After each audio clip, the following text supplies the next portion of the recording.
Right, let's jump straight into this explainer and unpack the intensely dramatic life of a true literary legend. Today, we're exploring the story of a man whose legacy is literally etched into the very foundations of Thai culture, but whose day-to-day existence was, well, it was anything but serene. We're talking about Sunthorn Phu. And if you're sitting there thinking classical poetry is just dusty old books and quiet reflection, you are definitely in for a wild ride. So I want to kick things off right here, because the answer to this question is going to completely change how you view classical literature. You know, the creators of our most enduring cultural masterpieces rarely lead boring lives. But Sunthorn Phu, he took that to an entirely different level.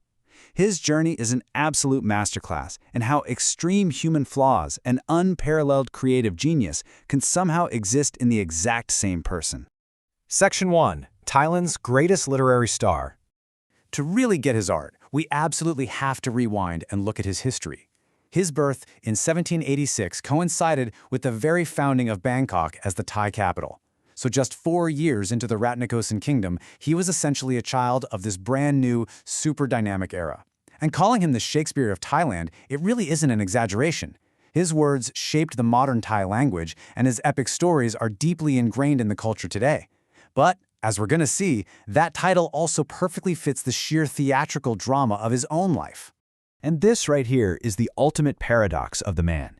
In his literary worlds, he envisioned these grand epic romances, breathtaking fantasy adventures, perfectly harmonious societies. But his actual, day-to-day reality?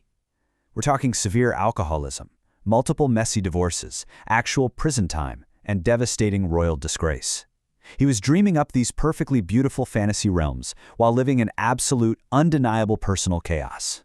If we want to understand this crazy, cyclical rise and fall, we have to map his fate directly to the shifting reigns of these 4 monarchs. His entire career, and honestly, his survival, depended on the whims of the palace. Under Rama I, he was born into the fringes of the court. Under Rama II, he soared to his absolute highest peaks. Under Rama III, he crashed to his lowest depths. And finally, under Rama IV, he found redemption. Let's trace exactly how all of that went down. Section 2. Forbidden Love and Royal Scandals. You know, when you mix a deeply poetic soul with incredibly strict royal protocol, sparks are just bound to fly. His parents actually divorced early on, and his father left to become a monk. But his mother became a wet nurse for the royal family. Now, this meant Phu wasn't just some commoner peering over the palace walls. He had rare, direct access to the inner workings of the royal court, and that access set the stage for a massive, life-altering scandal. 1. That is the number of major social boundaries he broke right out of the gate. While working in the palace, he felt deeply in love with a woman named Chan. The massive problem here? Chan was related to the royal family. In the traditional social order of the time, a scribe having a romance with royal blood was strictly forbidden, no exceptions. Listen, this wasn't just some frowned-upon palace crush. They were literally arrested and punished for violating this traditional order. Their luck only turned when King Rama I passed away, which luckily brought them a royal pardon. So they eventually married, they had a son named Put, but here is where that personal chaos we talked about earlier creeps back in. Phu's own flaws destroyed the relationship. He had an affair with another woman, which led to their divorce. And even though he'd go on to have multiple marriages that frankly all ended in divorce, he later confessed that Chan was the true love of his life. Section 3. Imprisonment and Epic Masterpieces. It is so fascinating how a person's darkest hour can produce their absolute greatest work. Under King Rama II, Phu was riding high. The king, who was a huge patron of the arts, recognized Phu's sheer genius. He officially appointed him as the court poet and even awarded him the noble title of Kun. He was celebrated, he was respected, and he was producing brilliant verses for the highest authority in the land. But as always with Sunthorn Phu, the peace just didn't last. Then we hit the year 1821, and the roller coaster just plummets. His ongoing struggles with alcoholism severely caught up with him.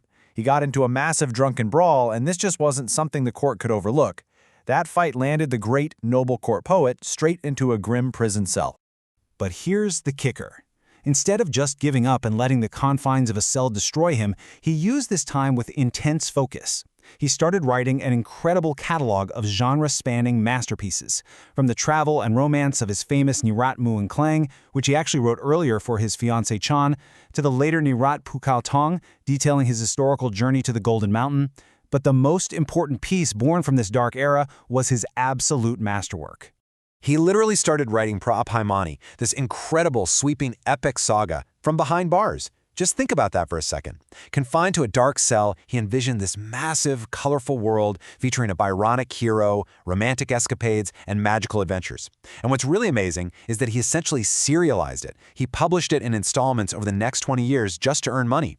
It was basically the 19th century equivalent of a blockbuster fantasy series born in the most unlikely of places. Section 4. Disgraced by the king.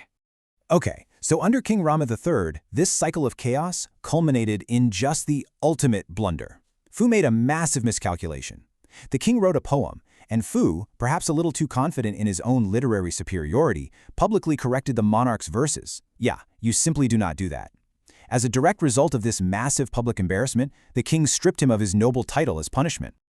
Talk about a career-ending move, right? Stripped of his rank and entirely disgraced at court, Phu had nowhere to go. So he entered the Buddhist priesthood. He went from the prestigious heights of the royal inner circle to the super-humble, ascetic life of a monk for nearly 2 decades. During this long wilderness period, he even spent some time wandering around as a merchant. He had literally lost everything. But the wheel of fortune turns one last time.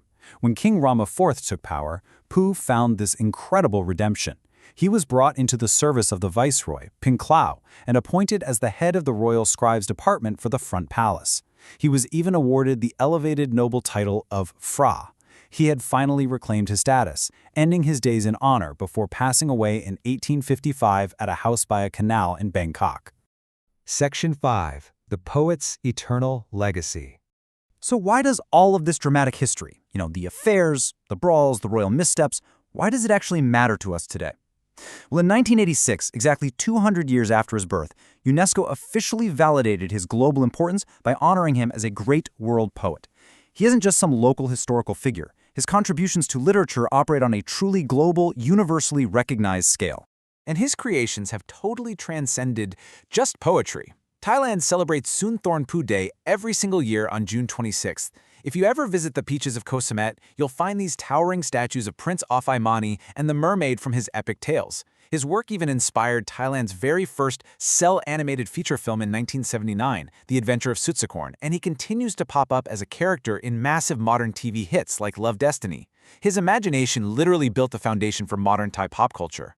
But maybe the most profound takeaway here is the actual message inside his greatest work.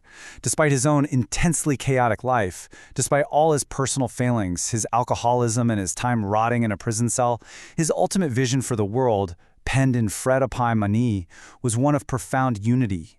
He dreamed up this fantastical world where people of all races and religions could interact and live together in total harmony. Which brings me to the ultimate question I want to leave you with today. Look at the crazy life he led and the breathtaking, harmonious art he produced. Does creating perfectly harmonious, legendary art somehow require living a profoundly chaotic and flawed life?